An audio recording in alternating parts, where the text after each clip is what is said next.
Big up Spurs fans near and far with your boy, Deji Spurs, and my brother from another asthmatic in the building. Big up to everyone. Big up to neutral fans near and far. You get me? Because we've got a bag of City fans. We've got Newcastle in the building. We've got Liverpool. We've got everyone. We've got the Villa fans. Yeah, I know you lot are all here for it. We're here for it. Big up to you. Ash, how you been, my bro? Hopefully you're feeling a lot better than maybe you were about a week ago. Man's dead there, cuzzy. I'm there, bro. Living life, trying to live it.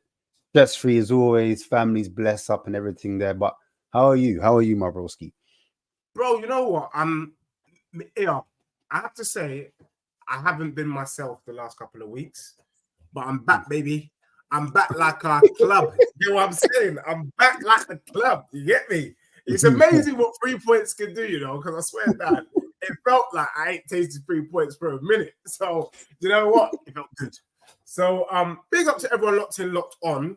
We are doing the Blueprint, one of my favorite shows, because what we're going to do, bro, is let's have a quick evaluation of the first 4 games.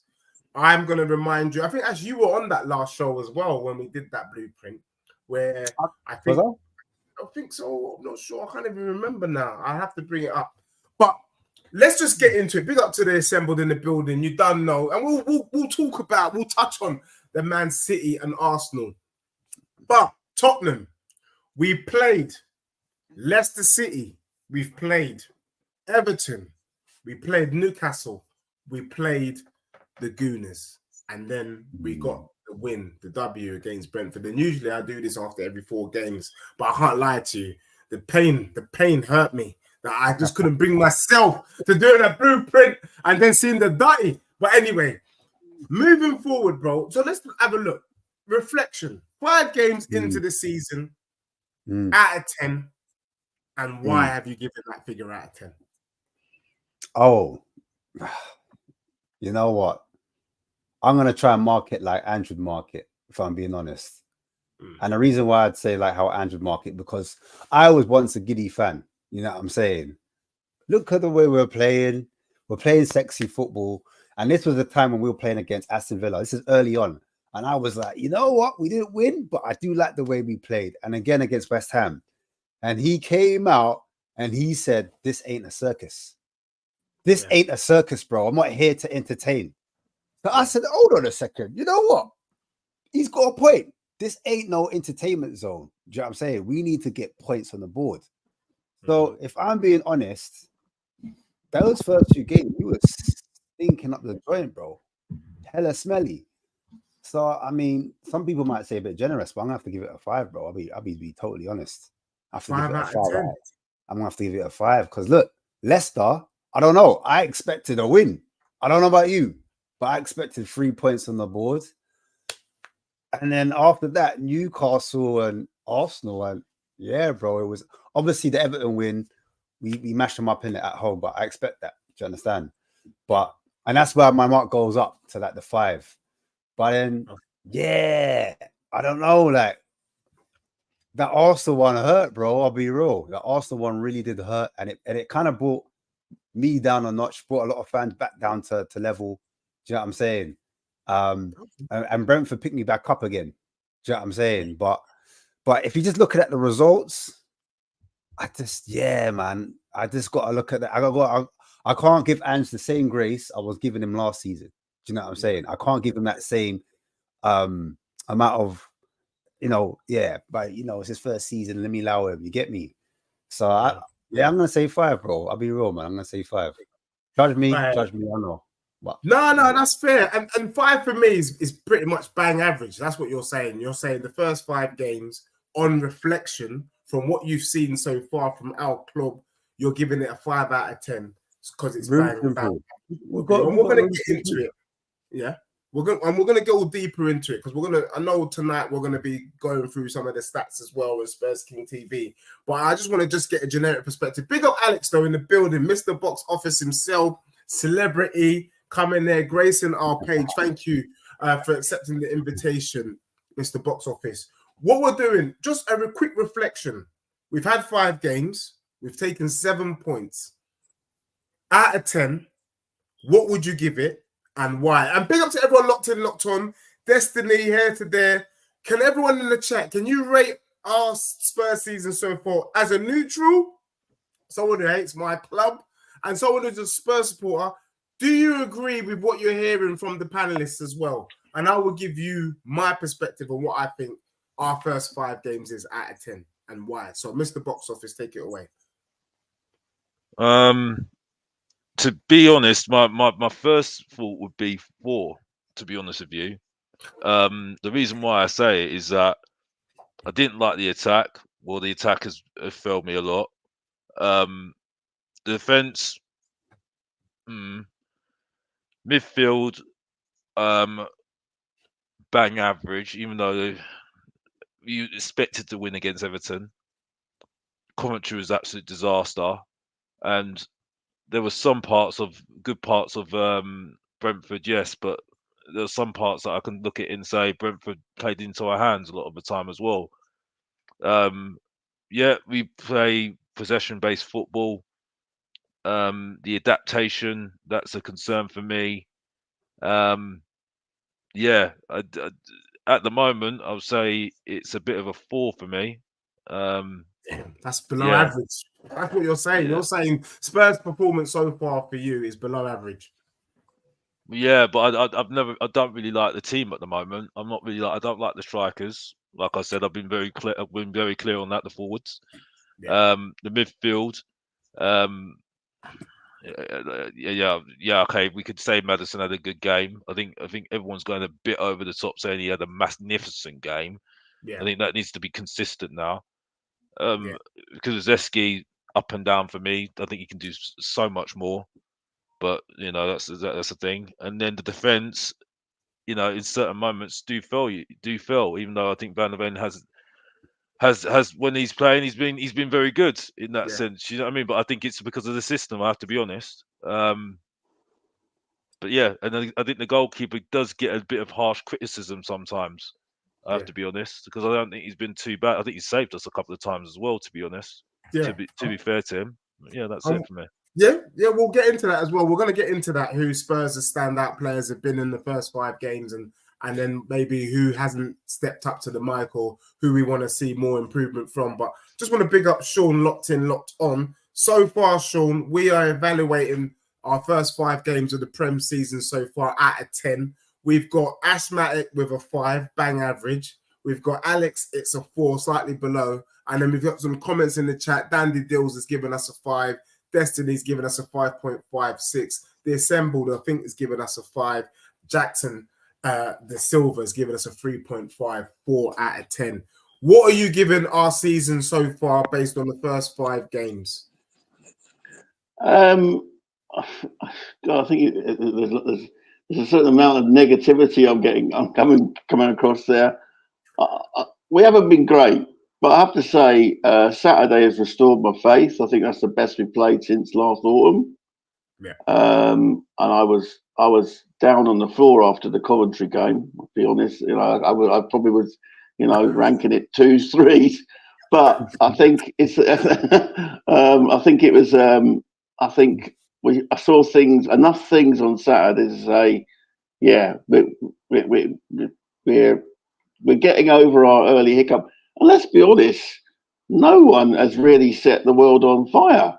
Yeah. Have they? Yeah. I mean, City were pretty bang average at the weekend. Arsenal have scraped through. Mm-hmm. Brighton couldn't beat Forest at the weekend. Yeah. No one's really kind of like, we've all been, I mean, I think the Euros and the fact that it cut across our pre-season has a lot to answer for. Yeah. Our three of our back 4 didn't come back till 2 weeks before the season started. Yeah. And then we had Destiny, who missed 5 weeks at the back end of last season. So, he's even further behind. Yeah. And yet, I would say Destiny on Saturday, brilliant. I mean, he played a totally different role. He wasn't playing inverted as much. I think there's a tendency to go, it's either too high or too low with Spurs. And I think we're either slashing our wrists, or we're euphoric, post rave, all everything's hunky dory.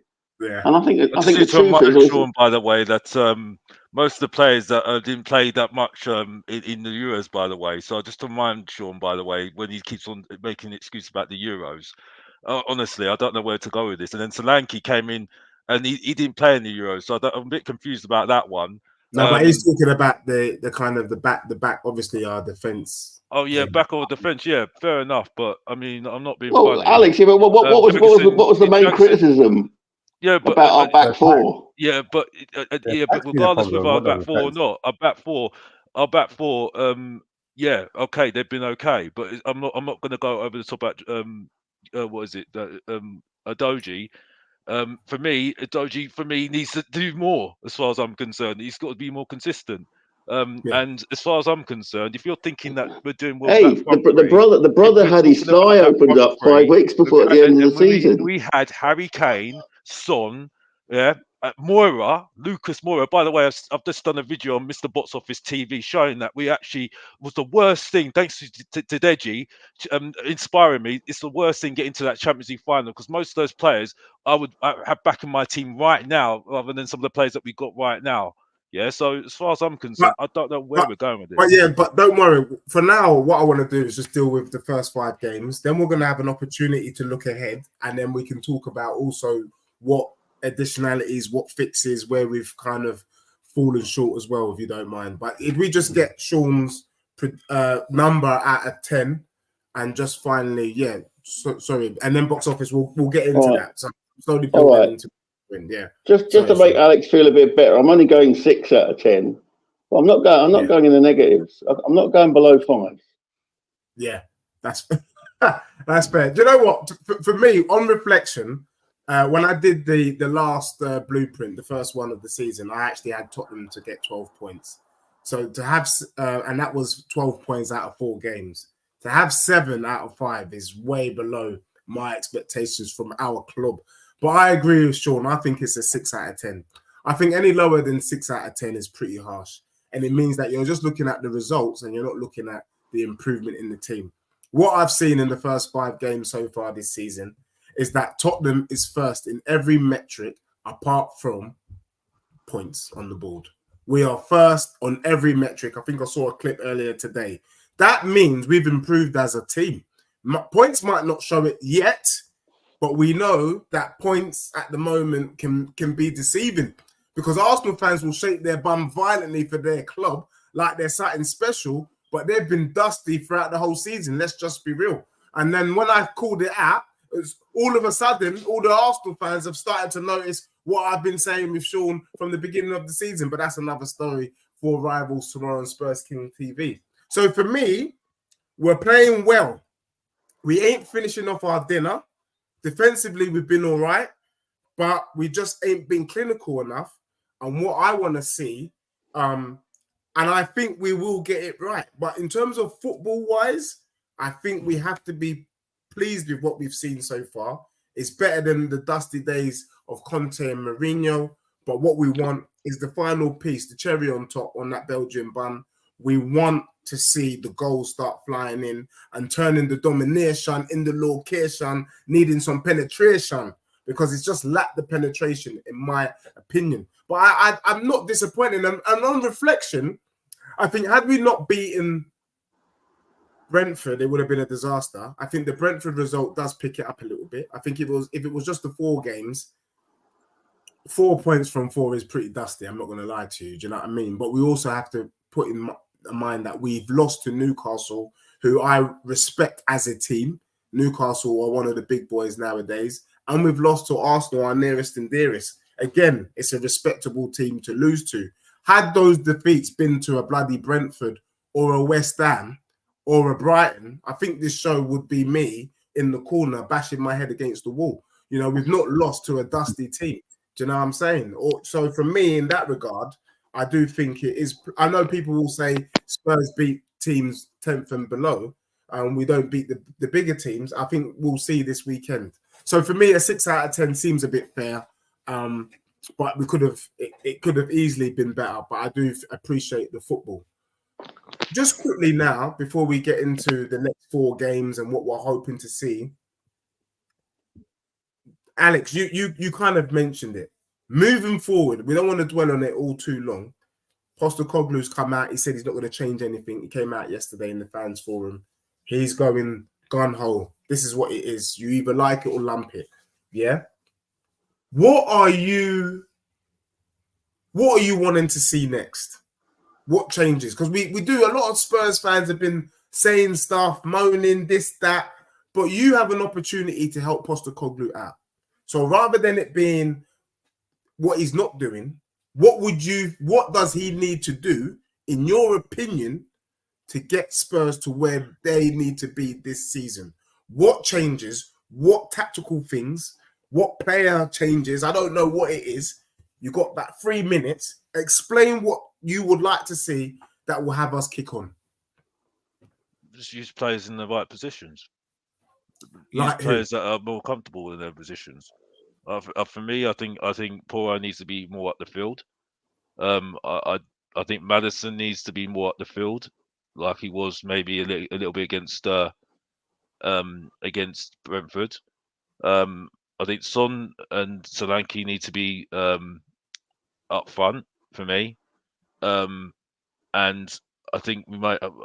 I think, and unfortunately, because we haven't done really well in the transfer window, I think maybe a Freeze better, Freeze centre backs are better for me, and then maybe play Jed Spence as a. I just think a Conte system maybe. At the back.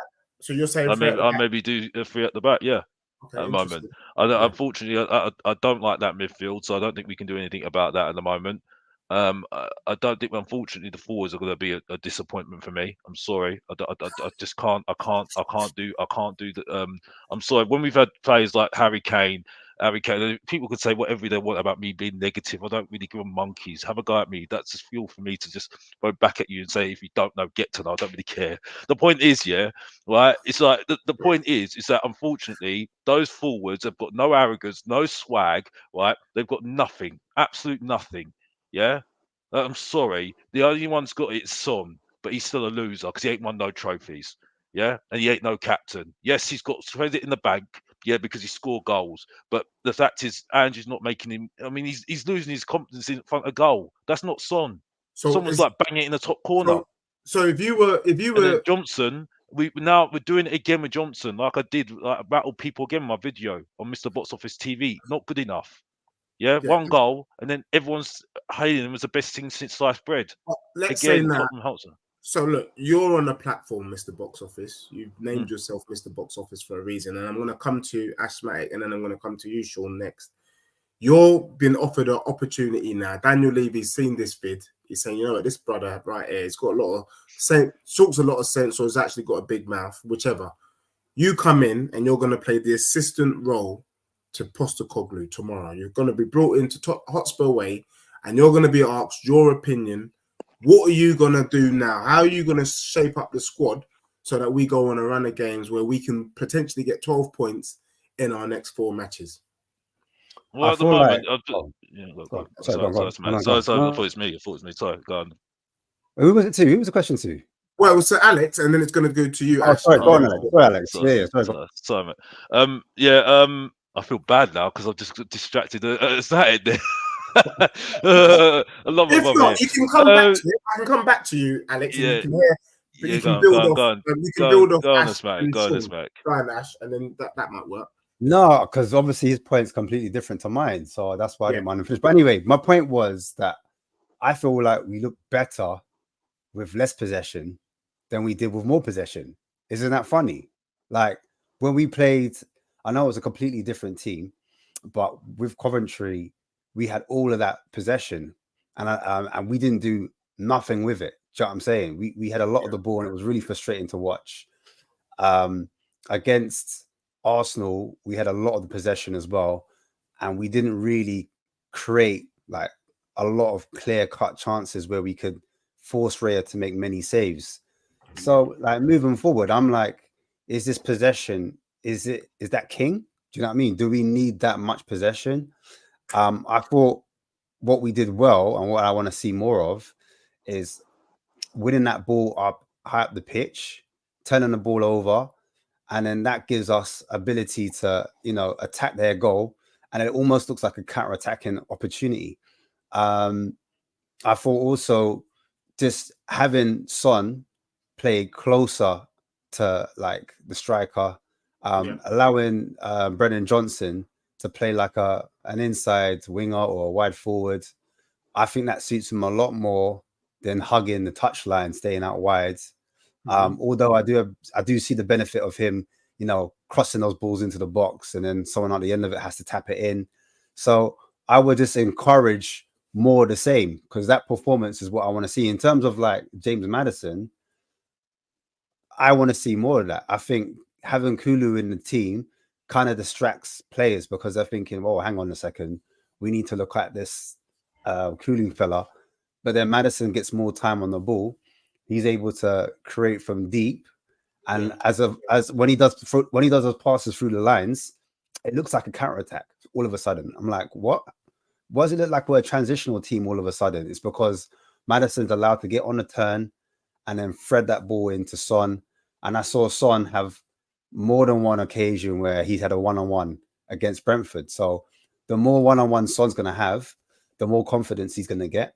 And the more chances Johnson has, hopefully, I'm hoping his confidence goes up as well. And therefore, you've got kind of players that suit the profile, playing in their right positions, getting chances and big opportunities on goal. And then we should hopefully, because remember this, narrative was we struggle against low block teams. What are Brentford? A low block team. So as soon as we play a low block team and we beat them, we need to give the praise, but come on, what are we doing it? Yeah, because give them the praise.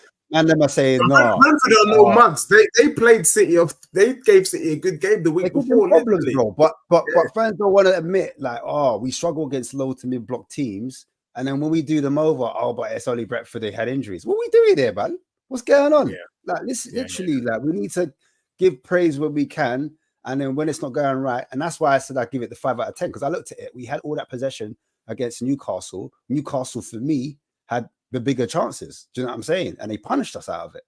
And the last thing I want to say is just, for me, is decision making. When Kulu's in that final third, he should be passing and he's shooting. When Johnson's in the final third, he's not shooting. Do you know what I'm saying? Same with Son. And he's normally a killer in those one-on-one situations. He's passing the buck. He's passing it to Kulu, where Kulu's had this shot blocked, and then he passed it to Johnson in the second half, where he's had his shot go wide. Do you know what I'm saying? And it looked like he was trying to pass to Kulu. He was in two minds. But that's because Son's not like hitting it first time. Normally, Son makes his mind up from early and he puts it in the net. Do you know what I'm saying? In that game, we should have won at least 5. At least cleared at like 5. And then there'll be no debate. But it is what it is, isn't it? Like, that's what it is for me. That's why from the manager, I'm saying, look, more of the same. We just need to keep the consistency up in terms of like in a tactical view, more of the same, please. Do you know what I mean? Because it's working. Yeah. Big up. Sean, you've just heard from box office. You've heard from Ash as well. Quite positive comments from Ash in terms of that interesting kind of slight adaptation, noticing that. And I think someone in the chat noticed that as well, saying Son was a lot more closer to Solanke. What would you like to see moving forward? What positives, what advice would you give, moving forward? I mean, I have to give credit to Alex. I liked the fact that he brought everything back to the Champions League season, because for many years, since that summer, this club has stood still. It's stood still and gone backwards. And a lot of our problems nowadays are to do with the fact that we went from one bad decision to another bad decision in terms of the coaches that we chose, in terms of the players that we bought for those coaches. And we were left with a mismatch of a squad that Ange inherited 14 months ago. He's only had 3 windows to try and sort that out. And a lot of that needed a lot of clearance, which I think by and large, we've done this summer. And, that's pretty good going. It's difficult. It's difficult to sell players at the moment because nobody in Europe's got any footballing money. Yeah. And you know what do you do? Do you sell do you sell players to other Premier League teams? Well, maybe we've got away with it with Winks and with Skip by selling them to Leicester. But it's difficult to get money for our players, and so that in turn means that if there's money not coming in, it's difficult. It's difficult to spend money. Yeah. And I think in many ways our club kind of died that night in Madrid. And for 5 years, we wandered like a punch drunk, AJ at the weekend, like into one punch, into another punch. And we just, we were only now rectifying by going through, remember that expression, the painful rebuild. Yeah. Now, I think we can't compete. We don't compete on wages. We don't compete with the ready-made players now. So we have to be selective. Solanke has been bought based on what Ange wants, which is a pressing forward. We needed a pressing forward. We needed a forward, full stop, because we've got a Brazilian international who can barely get fit, and he spent his day cussing at his FIFA card today, like an Egypt on social media. Yeah. So I think. I don't subscribe to the three at the back. I certainly don't subscribe to putting Porro on the right wing. Where does that come from? He's never played on the right wing. He's been a wing back or a full back. He's never played on the wing. He's probably the most improved player under Ange, I would say. And there are some players whose form has fallen off a cliff. I'm absolutely gutted to see Papa Sarr currently. Absolutely gutted. I love that player, but he's terrible. So I think the formation is right, but it is personnel. And I start to I like the fact that we've got two number 8/10s in Kulu and Maddison. I like the fact that we've got not an ideal, but we've got a stopgap at number 6 with either Bentancur or Biss, who both performed well on Saturday. And the team is coming slowly together. And I do have to say, it is difficult when the players are coming back late from pre-season, and they're expected to go straight into the Premier League. And I think we've got to take on board. Destiny had his thigh ripped open and had a hamstring operation just at the end of that season. So he's going to recover. Look what's happened to Bentancur. Bentancur's now only returning to the form he had prior to his ACL. Yeah. Surgery takes a lot out of players. Yeah. And I think we're being a bit harsh on some of the players. Let's take Saturday as a step forward, and let's go into this weekend playing a very dusty Man United. Let's be honest. Slap them up. But what will improve our mood? Results. Yeah. Results will improve the mood. I tell you, a few wins, a few draws, suddenly everything's in the gardens looking rosy. But I don't accept that the formation needs to change. It sounds to me like you're just trying to accommodate Radu Dragusin. Radu Dragusin's going to get his games. He'll probably play on Thursday night against Karabakh. Yeah, he would. He will. He has to, because that's it. He's going to be playing during the week, and then we've got Romero playing on the weekends. But big up to you, Sean. I just want to add my little 2 cents in it as well. And big up to everyone locked in, locked on. Make sure you lot smash a like, and then we're going to get into what everyone is here for. I see this West Ham supporter, a brother here called Cameron Davis, and the one thing, one of my best friends, she's quite a lead psychologist in a mental health here in London, in one of the kind of prestigious boroughs. And just based on the little flurry of comments I've seen from Cameron, I think it's fair to say that she would describe him as someone who is quite simply off his rocker. I can just tell he's definitely one nuts person. Anyway, I think in relation to our club, I watched one of the dustiest. Me and Sean. Was it me and Sean? I did a hate along on the weekend for the Man City Arsenal game. One of the dustiest games I've ever seen in my life, may I add. But what I did find quite interesting was that they have one inverted fullback. So they inverted Guardiola, but Kyle Walker stayed. And I was like, that's quite interesting. And maybe that might be an interesting adaptation, because I used to think it does feel like we are squashed in the top area of the pitch, although whatever change Postecoglou made in the Brentford game, it felt like Maddis had more space to stretch his arms. Whereas in previous games, I felt like him and Kulu were. How many times did you see him and Kulu like, oh, sorry, I'm in the way. Oh, sorry, I'm in the way. So whatever change he did there, it just seemed to flow a little nicer. You could throw a handkerchief over our midfield at times. You know what I'm saying? They're just so tight together. But I do think it can be more effective. I would like to see Son have more confidence, and as what you're saying with that change and him being able to have more 1v1s, maybe that will bring back the old Son and he starts bloody shooting. But for me, I actually don't think. My only thing was Brennan Johnson. You know, box office wanted to talk about. I think I'm happy for Brennan. I want to see more of that. I'm still of the opinion he might be our Trossard in more of an impact when he does come on. And actually, we don't seem to have cover now that Odebear's got injured. And actually, some people were talking about what now? Because if Kulu ain't going to go out on the right wing, what are the kind of changes that we can make? I think we've been all right. I think we're fine. I think the patterns of play, I think it's all working. What we need now is just to get Solanke up and running. And now that Solanke's got his first goal, I really do feel like Solanke is probably I have no doubt Solanke is the best striker we've bought since we've been trying to buy a striker. Just from the little that we've seen. And it's not just his pressing.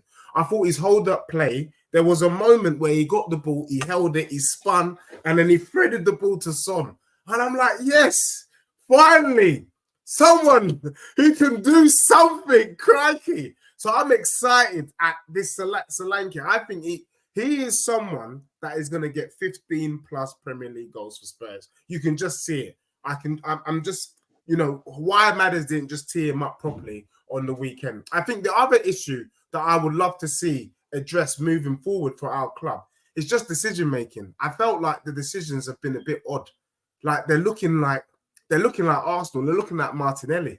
Madders could have easily squared that ball to Solanke. Solanke scores. He shot. There was another situation where Brennan Johnson's first opportunity towards goal. That was a shot. That's a cross. Cross that across the goal. Son taps it in. And I don't understand why the footballing IQ is just seeming really, really poor right now. They're making the wrong decisions. So, but I believe the football's been fine. But if we can just sort out the footballing IQ, where we should be shooting, we're passing. When we should be passing, we're shooting. I think we'll be all right. I know it sounds easier said than done, but the opportunity on the weekend when Son was on goal, and he just, what did he do? I think you just have to back that. I think even a 9-year-old knows in that position there, you got to shoot. And he looked for the pass, and that's not even a confidence thing. That is like, what are you doing? Sort that out, boys. I think we sort that out, and actually we start to get the points, and we start to march up the table, in my opinion. But yeah, big up to everyone locked on. Look, I like to keep this kind of short, sweet, and straight to the point. Alex, I don't know if you want to come back on that. If not, then I want to move to our next 4 games. Yeah, do you want to come back on it? I want to just come back on a few points. Firstly, Asthmatic. Mostly, I agree with you most of what you say, but the thing about Brentford, I'm sorry. Brentford, when they worked to us straight away. I'm sorry. They were letting go of the ball. Yes, we pressed the ball well, but I'm sorry. They were not a. They were trying to play at the back. They were trying to play at the back, and we kept on losing the ball. And because we pressed them well, yes, we got the goals. Yes, they did. But there was lots of mistakes from Brentford. I'm sorry, they were terrible. They were absolutely awful. Would you say that we caused the mistakes as well? Because look, maybe, but also they made some really bad errors, in my opinion. And so, as far as I'm concerned, I can't just go on that game. I'm sorry. Okay. We've done this under Conte. We did this under Nuno, and that's it for me. So I can't do that. And on the Sean's point, saying that I'm ridiculous, saying that Poro, shouldn't be a right winger. I'm not being funny. I don't even know whether he's been watching our wingers recently. Johnson can't cross the ball to save his life, so I'd rather have Poro there because he actually knows how to take a man on and actually cross the ball. And Son is not a winger for me. So I mean, Alderbear is raw. He's raw. So I'm sorry, I wouldn't even go there. I'm annoyed by that signing because we've got Timo Werner in, and also we didn't have somebody that actually was who's established, and that's it for me. So for me, he's our best winger. He's our best player to actually get across in the ball. You know what I mean? Because what does Solanke's good at? Headering.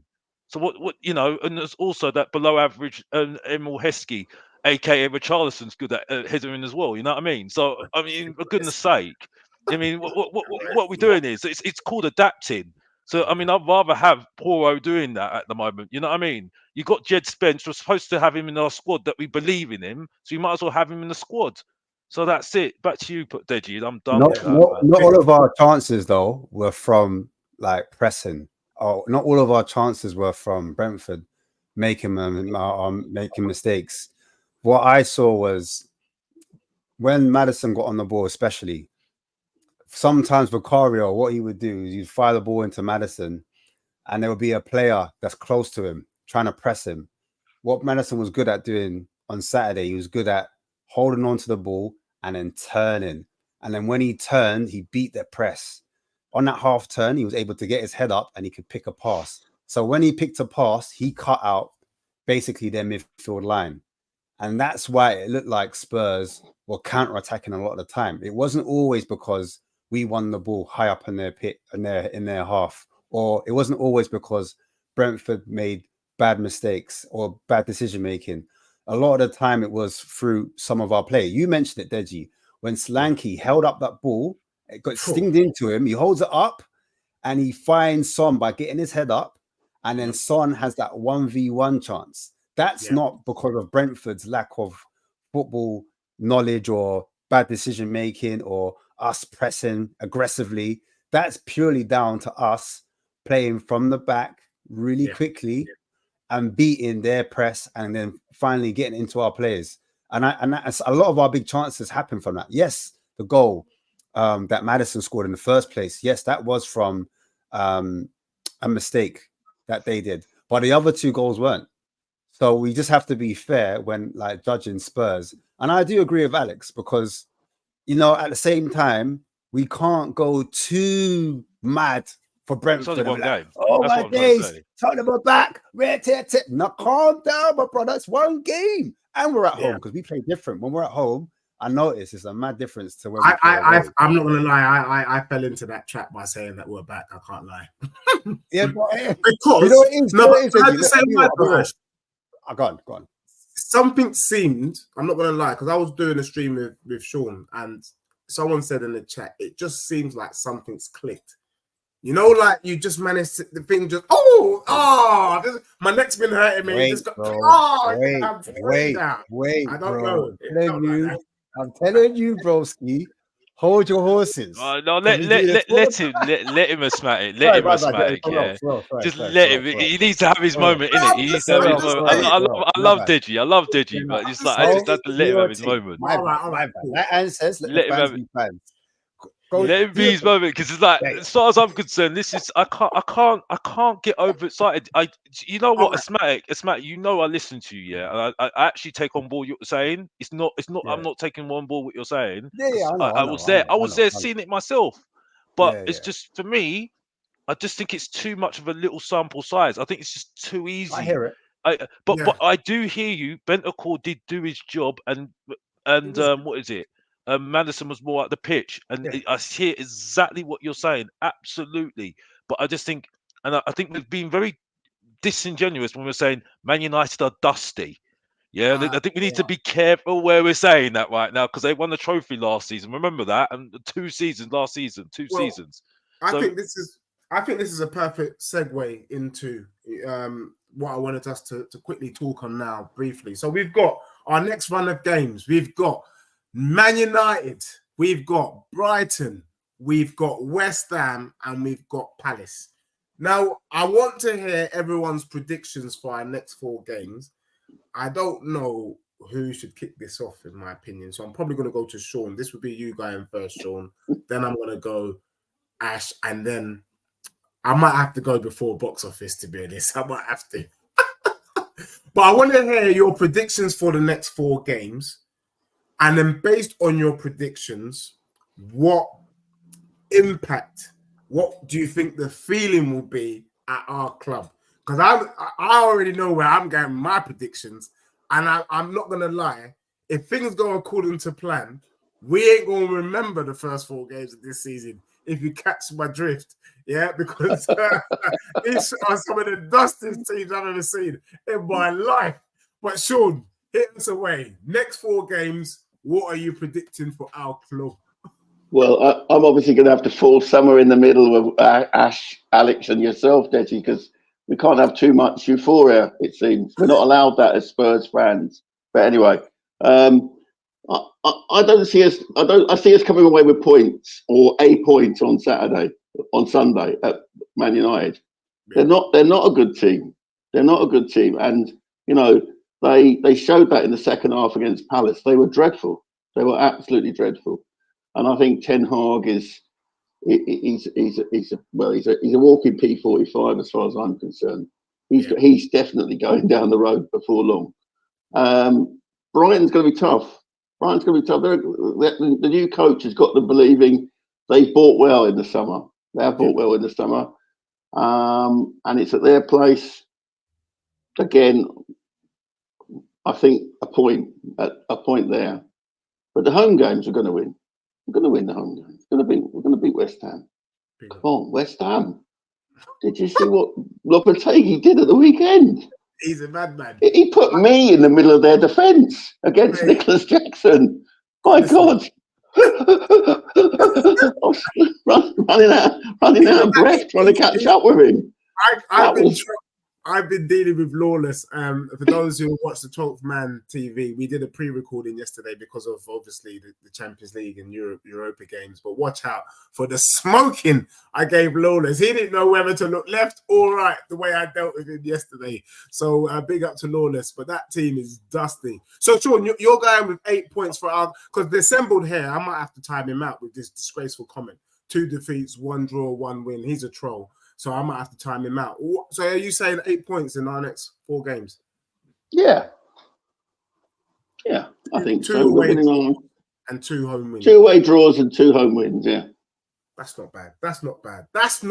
And I think with that, would you say that the kind of good factor, the good, the positivity comes back into our club with 8 points? Look. It's Tottenham Hotspur. I want to be positive. Yeah. I mean, I just, I don't watch football to be made miserable, right? I don't watch football to be made miserable. I support, a supporter. I back my team, and I expect us to pick up from here. Yeah. Everything in the history of our coach suggests. He turns things around, and I think we're getting better. I think that's due to, and I hate to keep saying it, Alex, and I know you keep dissing me, but the fact that those guys came back so late meant that they weren't up to speed, and that's why they got done at Newcastle. That's why they got done against Arsenal. They weren't there. Two difficult games, but we're on our way. We scraped through in the Carabao Cup. Let's enjoy the fact that it was very, very funny. It was very, very funny to beat Coventry in the 91st minute 2-1 after playing like a Sunday Park team. Yeah. And so let's just have some fun because there's too much misery around Tottenham Hotspur, and I've had enough of it. Enough of it. I hear you, Sean, but sometimes you need a result like that to pick you up. And for me, I see the Coventry game as a necessary evil. Maybe that is the game that woke Spurs up. That was what turned our season around. And then we go on a run of games and we do what we do. And then, we look back with hindsight being the wonderful thing that it is and say, you know what, we're grateful for that Coventry game. We're grateful that they played the way that they did and took us to the brink of going out of the cup, because actually that led us to winning a trophy this season. That led us to getting back in the top 4. That led us seeing us smash up Arsenal at their gaff. That kind of stuff. Do you know what I mean? So who knows? But like I said, something seemed to click on the weekend. But let me not speak too soon. Ash, what are your predictions for the next 4 games? That's what it is, my brother. Let me not talk too soon, because when I get gassed, the mud goes in my face, bro. It gets me so bad. Ash, we love that smile, brother. We love that smile. Oh, yes, I hear you, my guy. Listen, respectfully, but I've just been there, especially Manchester United, Old Trafford. It's just not a happy hunting ground. If we were at home, I'd have different energy. 6-1, 6-1, 6-1. Remember how many seasons? That was in COVID times. Remember them times? COVID times? Exactly. Lockdown, that feels like look, last season, 2-2. Yeah, 2-2. But again, I expected us to win. And we should have won that game. I expected us to win with a double pivot of Bentancur and Skip. You know what I'm saying? With Bentancur scoring. I was like, what is going on here?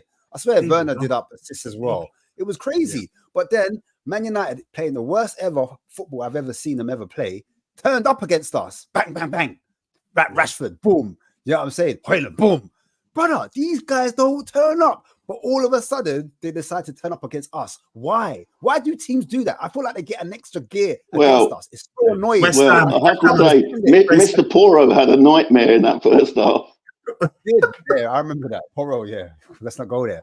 So it's these things here, like people say, PTSD, that stop me from getting ultra gassed. Because I do admit, United are dusty. And that's what's so annoying. It's so like the proper dry that man's lips, Ruben. I need some Vaseline the way I'm talking right now. But listen, I just don't get it. Like, I'm just so frustrated as a fan. But I think we get a point. I'm going to be real. I know it's a fence setter, but we'll get a point there.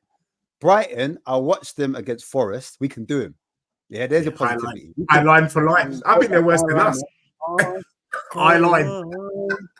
Yeah, literally, they're copying us, man. Copy and paste. So we can get at them. Like, that suits us down to a T.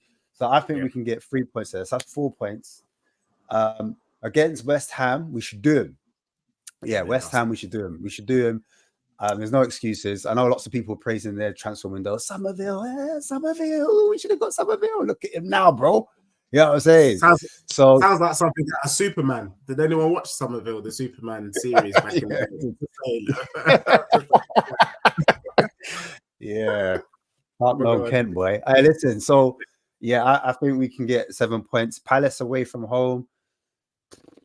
I don't know. It's our way. Like, again, we can defeat Palace at home, but away, it's just very shaky. So I have to agree with Sean, man. I have to go for an 8 points. But yeah, that's how I look at it. But would you be happy with 8 points? No, I want all the points, bro. I want 12 points. Hey, was it 4 from 4? I want 12 points, bro. Yeah, I want all the points. As a fan, that's me as a fan. Me as a fan, I want to win every game. Do you know what I'm saying? Yeah. But if you're talking what I think will happen, I can separate myself from being a fan to what I reckon will actually happen. That's all. You can judge me off that. Big up. Alex, you've had your time. You've heard the predictions so far. This is all about what you think we will do. We've evaluated our first 5 games based on what you know, based on these clubs, what you've seen in these clubs. How many points do you think we can realistically pick up? 6 points. 0 against Man United because they've got better strikers than us. As far as I'm concerned, I understand how we train.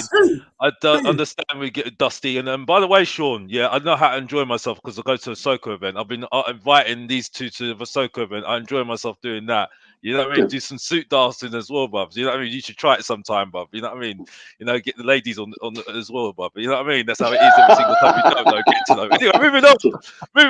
It's a long way from Glasgow, Alex. That's what the daddy should be doing, shaking his bum for that. Anyway, moving on. Anyway, back to the Brighton 1 point. West Ham draw 1 point. Crystal Palace win.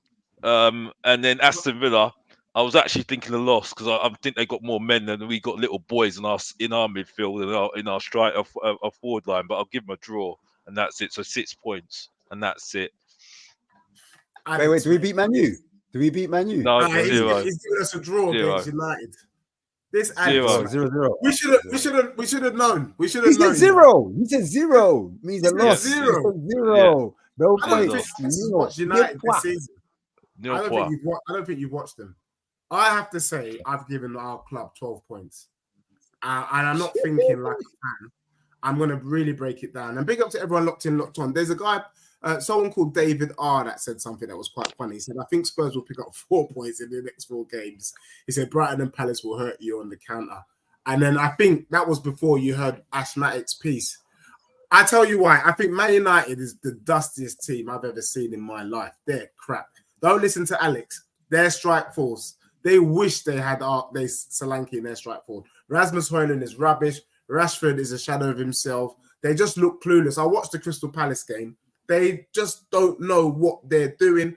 They won't know until they get rid of Eric Ten Hag. I think Tottenham go out there and get a stink. I think Spurs put 3 past them, bro. I think we can get a 3-1 against Man United. I'm not scared of Garnacho. Garnacho is going to go past who they got on the other wing. Ahmad is not going past you, Cody. And whoever's up front for them, Zertsky, is not going to go past his best friend in Van der Ven because he's slower than Van der Ven. So I already know we got that whole Ajax thing on lock. This ain't Amsterdam Schiphol Airport. Then, in terms of Brighton, I agree with Ashmatic.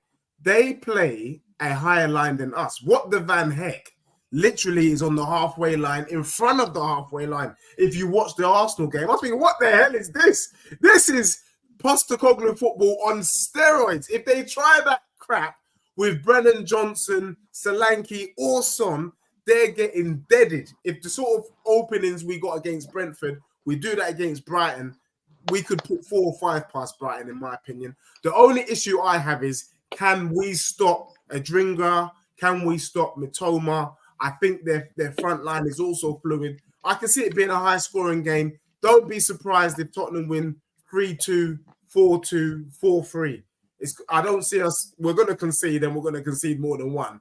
But Spurs will get the 3 points there. Tottenham against West Ham.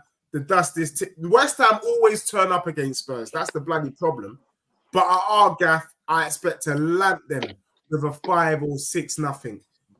Kudos Bowen. I'm hoping he doesn't get it right in time for our game. But I think we lamp West Ham with a 6-1 or 6-0 victory. We kind of replicate what Arsenal did last season. And last but not least, I think we get a 1-0. I think we go to Palace and we get a 1-0. That's what we do. We either draw or we get a 1-0 at Selhurst. And I think we get 12 points. And then all of a sudden, the mood changes. We are top 4 with 4 wins, baby. All of a sudden, it's clicked, Ash. Like I told you, it clicked. Yeah. All of a sudden, we've forgotten about the Newcastle game. We can even use Sean's reasoning. Our defenders were not ready yet. And that's legit. Because I think if we win these 4 games, I think my prediction for Spurs this season to finish 3rd, I think is fully in motion. I don't see us losing to any of these teams. We might draw. We might get 8 points. Hey, but really and truly, I think Spurs listen. If we don't get the 3 points at Old Trafford, yeah, what are you saying then?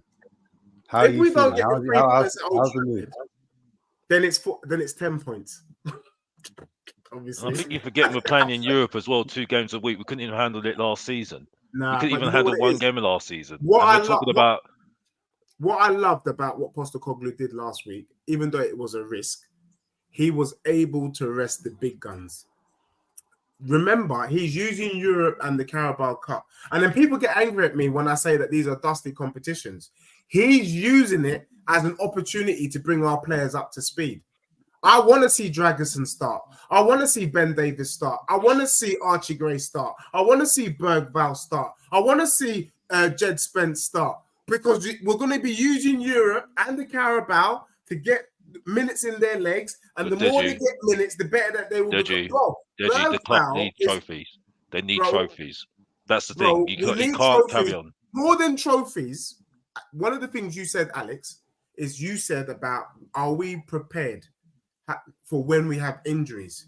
The only way we can be prepared for injuries is by giving these lads game time. Yeah, for me, Bergvall is 2.0 on Madders. But we can't risk him right now because the Premier League is too bloody fast, too aggressive. He's not used to it. So let him get his minutes. So that's why we should have got a player that is just experienced. Then that's I hear that. It was just like it makes no sense because can I just say Archie this, Gray are not ready because if they they might were not be ready yet. But why did they come on? Why did they come on straight after we got 3-1? Why would they didn't come on when it was important when we needed to get that goal? That's the point I'm making. He don't trust them, man. He does. Look, you know what it is? Let me tell you what it is. It's not that he doesn't trust them, but you got to understand the Premier League is a baptism of fire, and we ain't got time with the way how you're responding, how I've been responding, others have been responding. We're not even trying to give these brothers any time to breathe. So he's saying, you know what? Let me go with tried and trusted, and then I'm going to use the Carabao. I'm going to use Europe to get them the minutes that they need. Once they start sourcing in Europe, they can now come into the Prem and start sourcing. I'm telling you now, don't be surprised come Feb that Bergvall starting matches. Not because Madders is injured. Don't be surprised if you see Bergvall and Madders playing that number 8 role, and maybe Kulusevski shifts out to the right-hand side. Maybe even Kuli goes left. One of the things I said about last season was that it was very much test and learn.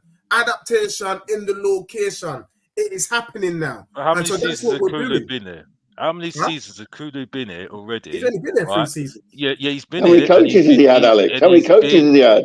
He's been indifferent. Only had 6 months.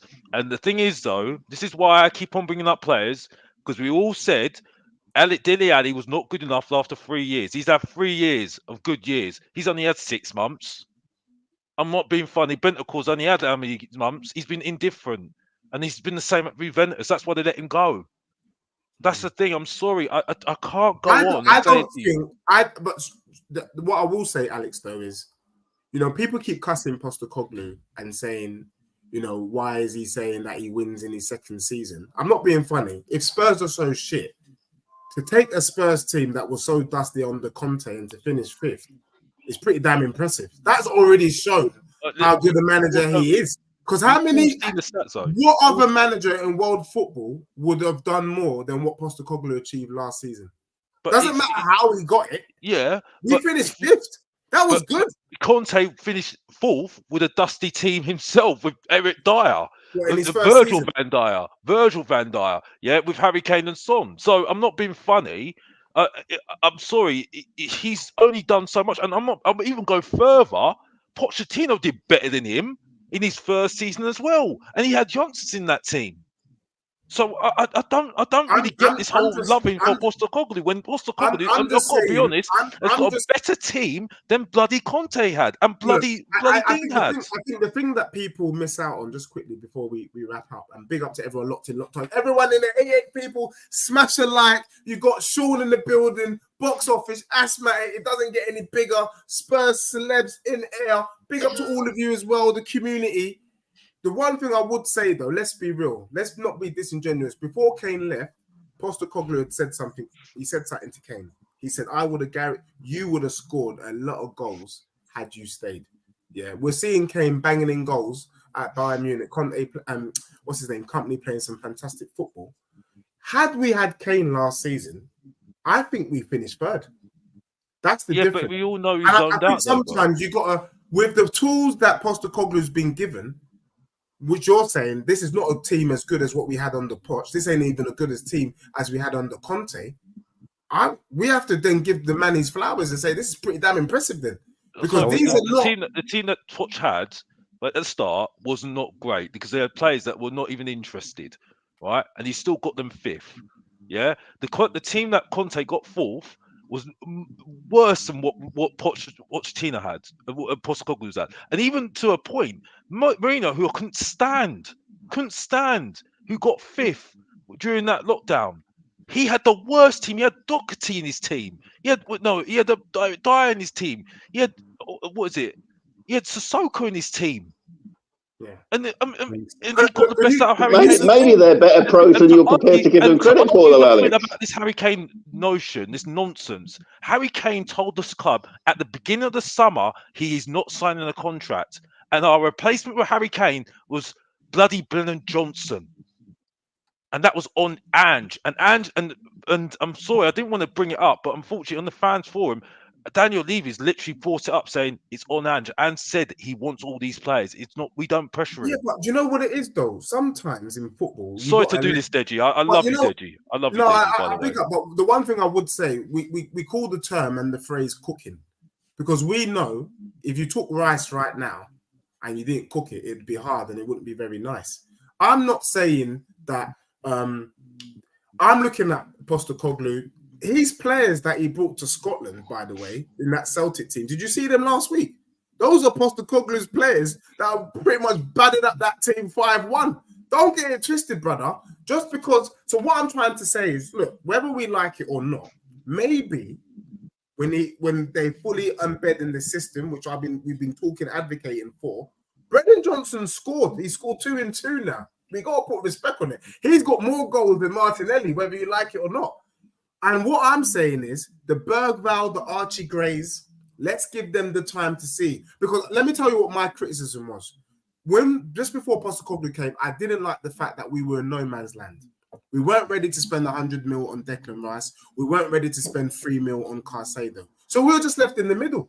And I said, why don't we just bloody choose? I would rather spend 3 mil on a Caicedo, a Enciso, a Ndringa, a Mitoma, because they were unknowns too, and see if they become known, than to go out and spend 100 mil on an Ndombele or 65 mil on an Ndombele that doesn't bloody play. Do you get what I'm saying? So for me, could it be that Archie Gray in a season's time, Bergvall in a season's time, Pape Sarr in a season's time turn into being our Ndringas, our Mitomas? Do you know what I'm saying? And then what? Then we're shaking our bum. Now we've got value.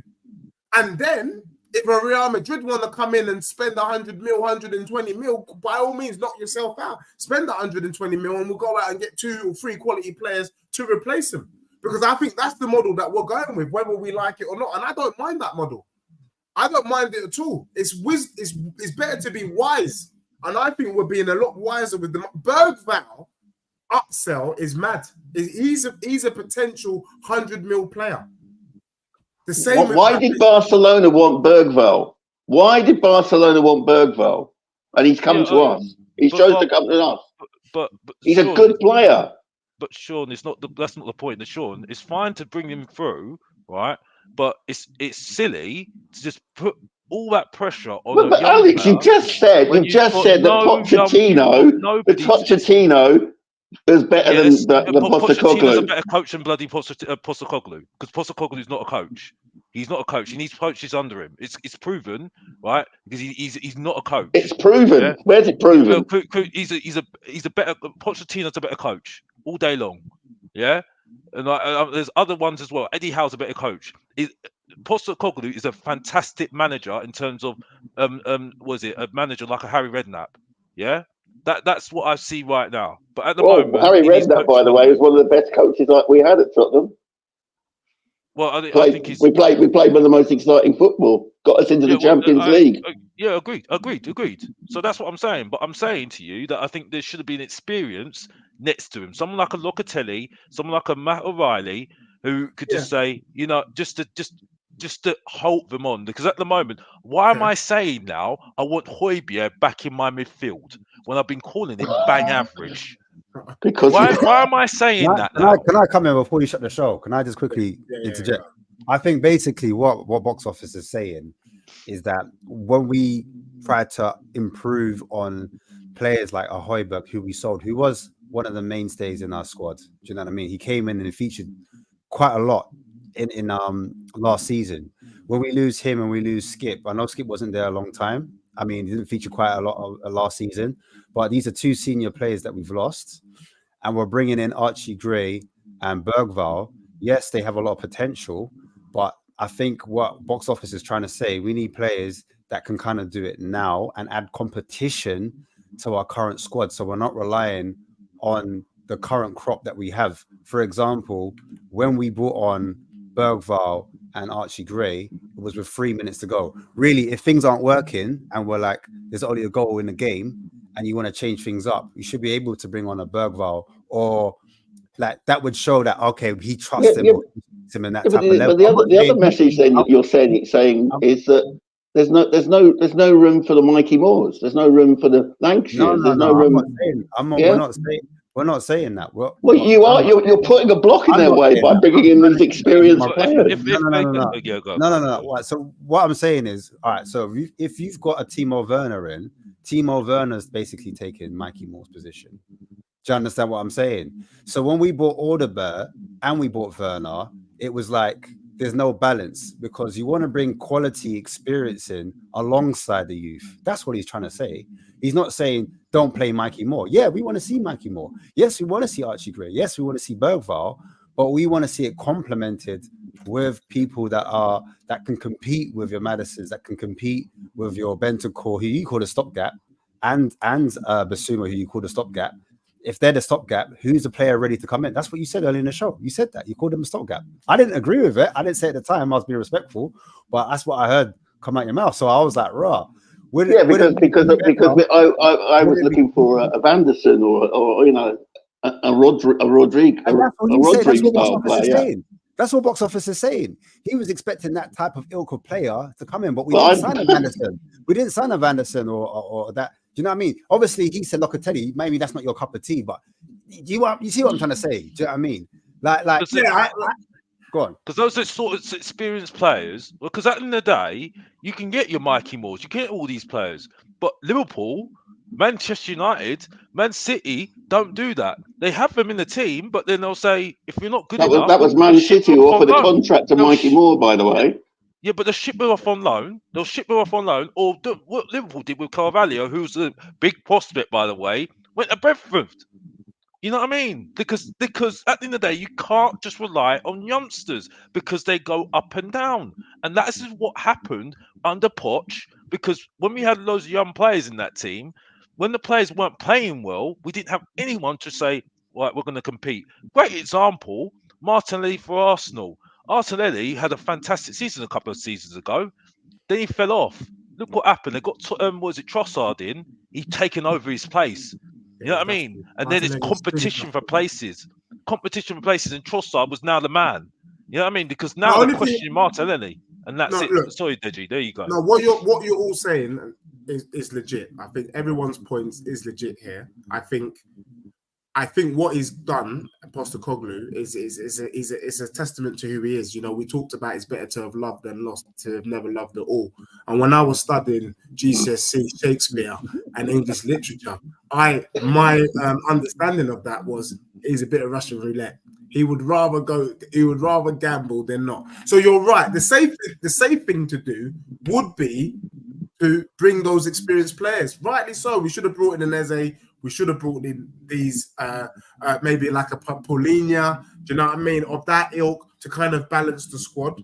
But I think he genuinely has so much faith in these youngsters. And I think if these youngsters go on to achieve what Postecoglou believes they achieve, then they're going to do more than what a Paulinho, what an Eze could have possibly done at Spurs, and I think that's what he's gone for, and that's high risk because if it works, you're a genius, and if it doesn't work, you look like a royal mug.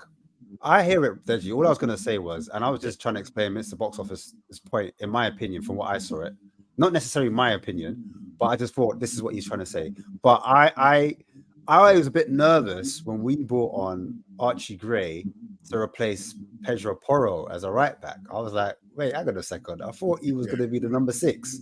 That was when like my little red flag was like, oh, I don't know. Hopefully though, in Europe, we don't see him as a right back because we saw him as a right back in Coventry. I'm hoping against Karabag when we play them on Wednesday, he plays in the midfield because he's came out and I watched a lot of Spurs TV, the social media. He was like, I prefer to play as a 6 or I like to prefer to play as an 8. So I'm hoping we play our players, and what that was Box Office's point before, we play the right players in the right positions because that's when you see the best of them.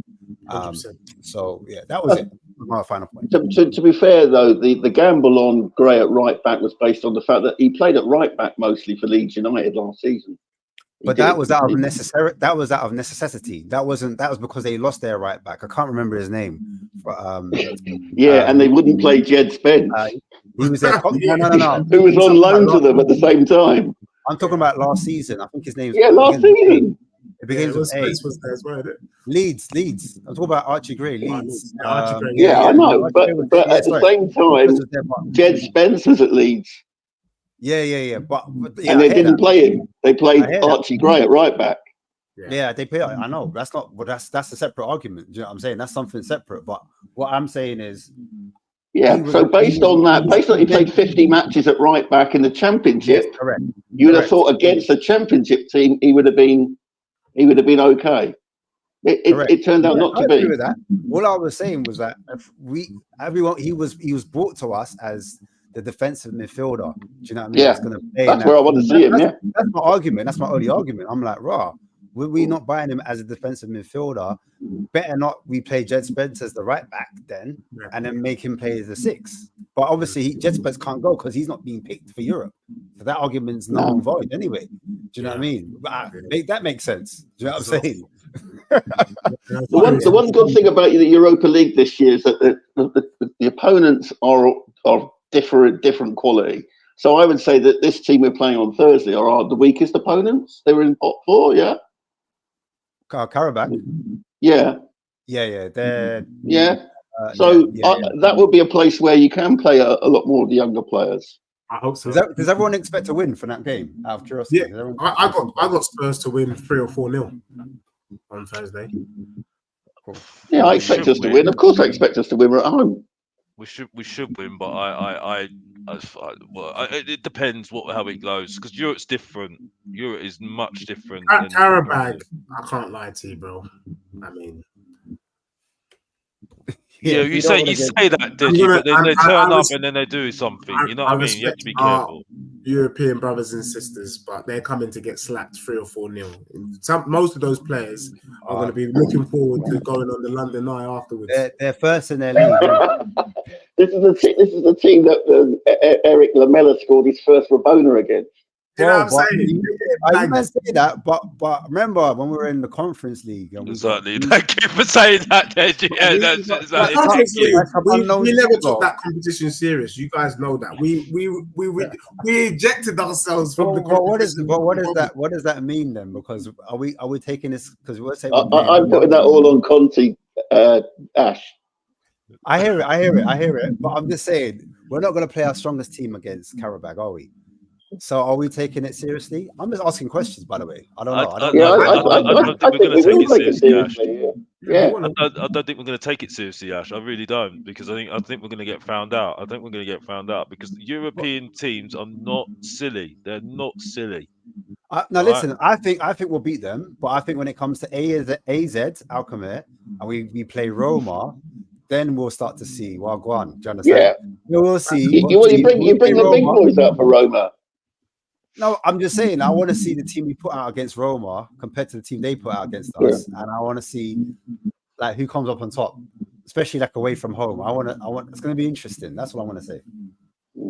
Well, Roma are my team in Italy, and they are a basket case at the minute. So I hear it. But yeah, Europe's it's a funny game. It's going to be a big one. But look, Sean, thank you for joining us. Ash, thank you for joining. We'll be with you later in about an hour and a half's time. Alex, thank you for joining. You heard it. Love to all the panelists on here. They're beautiful people, even Alex. You know what I'm saying? Especially Alex. It's probably one of the most positive shows we've had because even Alex has predicted 6 points for our club. So that means things are looking up for Spurs. That's more points we've got in this round than we got in the first 4 games. So you gotta love Deji. You gotta love Deji, man. You just gotta love Deji, man. You know what I mean? If there wasn't a Deji, there wouldn't be a box office, man. You know what I mean? You know, to everyone locked on. Thank you for being with us. Thank you for joining us. Make sure you tune in to Spurs King TV 9:30, where we'll be chopping it up and dissecting the game. And then tomorrow we've got the rival show where I'll be chopping up with Ash some of them Arsenal cronies and Liverpool cronies. But yeah, apart from that, have a good evening, and we are out.